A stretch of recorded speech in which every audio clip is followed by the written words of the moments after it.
안녕하십니까. 이어서 원주에서 전해드립니다. 이재명 대통령이 기존의 인구, 행정구역에 따른 예산 분배 방식이 아닌 소멸 위기 정도를 따져 재정을 나누겠다고 밝혔습니다. 이 대통령은 취임 한 달을 맞은 기자회견에서 새 정부 핵심 과제 중 하나는 지역 균형 발전이라며 소멸 위기별로 가중치를 만들어 지방교부세 등 예산을 배정할 계획이라고 말했습니다. 수도권이나 지방 대도시와 떨어져 있는 거리와 인구 소멸 지수를 투입한 새로운 예산 분배 가중치를 도입할 것을 시사했습니다. 균형 발전 차원에서 정부 부처와 공공기관 이전을 추진하면서 그 첫 번째로 해양수산부의 부산 이전에 속도를 내고 있습니다. 원주의 한 요양기관에 근무하는 요양보호사들이 부당한 처우를 받고 있다며 규탄 기자회견을 열었습니다. 이들은 요양원 측이 요양보호사들에게 입소자 잔반 처리 업무를 강요하고 이를 거부하자 7월부터 일방적으로 직원식을 중단하고 출처도 알 수 없는 냉동 도시락을 제공하고 있다고 주장했습니다. 이들은 정상적인 직원식을 제공하고 요양보호사 업무 범위와 권리를 보호하는 근무 환경을 마련하라고 촉구했습니다. 한편 요양원 측은 그동안 요양보호사들에게 무상으로 식사를 제공해왔는데 잔반 처리 문제로 조리실 인력이 부족해져 도시락이 제공되고 있다며 잔반 정리는 누구나 할 수 있는 업무 범위에 속한다고 반박했습니다. 사업 추진 30년이 다 됐지만 여전히 방치되고 있는 수원여대 평창 캠퍼스 문제 해결을 위한 군민 서명 운동이 시작됐습니다. 평창 수원여대 현안 비상대책위원회는 오늘부터 이달 말까지 군민들의 서명을 받아 이재명 대통령과의 직접 면담을 신청한다는 계획입니다. 수원여대 평창 캠퍼스 유치 사업은 지난 1997년 대학 유치를 통한 지역 활성화를 기대하며 주민들이 4만 5천 제곱미터의 부지를 기부하면서 시작됐지만 학교 측 사정으로 마무리되지 못하고 방치되고 있는 실정입니다. 7월 4일 지적 발달 장애인의 날을 맞아 장애인들의 권리 인식을 높이기 위한 기념식이 횡성에서 열렸습니다.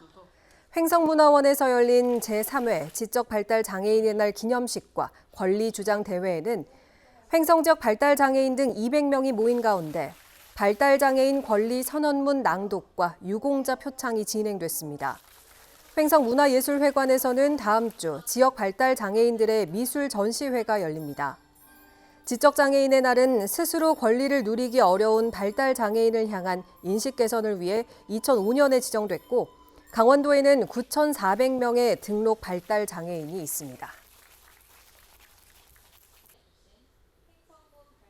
원주시 공식 인터넷 쇼핑몰인 원주몰이 여름맞이 할인 기획전을 엽니다. 7월 한 달간 매주 화요일마다 오전 10시에 선착순으로 30% 할인 쿠폰을 제공합니다. 만 원 이상 구매 시 사용할 수 있고 최대 할인 금액은 3만 원입니다. 원주시는 지역 상경기를 살리기 위해 오는 21일부터 30일까지 소상공인 업체 100곳이 참여하는 할인 행사 원주시 팡팡 세일 페스타도 진행할 계획입니다. 여름철 평창 진부 전통시장에서 열리는 오 마이 갓 야시장이 오늘 개장식을 열고 9월 6일까지 운영에 들어갑니다.